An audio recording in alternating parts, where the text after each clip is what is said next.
কাল বিকেল থেকে না খেয়ে বসে আছি যে আজকে সকাল 7টার সময় ব্লাড টেস্ট। ফোন করে বলল আমি 10টা 11টার আগে আসতে পারবো না, তাই আমিও ক্যান্সেল করিয়ে দুধ ছাতু খেয়ে নিলাম। তারপর ম্যানেজারকে ফোন করে বললাম যে আজকে বেঙ্গলি নিউ ইয়ার, আজ কাজ করতে ইচ্ছে করছে না আর আমি ছুটি নিচ্ছি।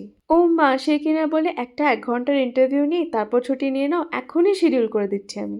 ইন্টারভিউটা যে দিল তার কেমন গেছে সেটা আমার মুখ দেখলেই তোমরা বুঝে যাবে। ভাবলাম ছুটি যখন নিয়েছি তখন একটু বাইরে বেরিয়ে আসি, বাট এই রোদ দেখে আমার আর সাহস হলো না। ফ্রিজে দেখলাম চিংড়ির মালাইকারি আছে যেটা ভাত দিয়ে খাওয়া যাবে। মালাবার পরোটাও আছে যেটা আগের দিনের অর্ডার করা বাটার চিকেন দিয়ে খাওয়া যাবে। এইসব দেখা দেখি করে ফ্রিজ বন্ধ করে আমি খাবারের অর্ডার প্লেস করে দিলাম।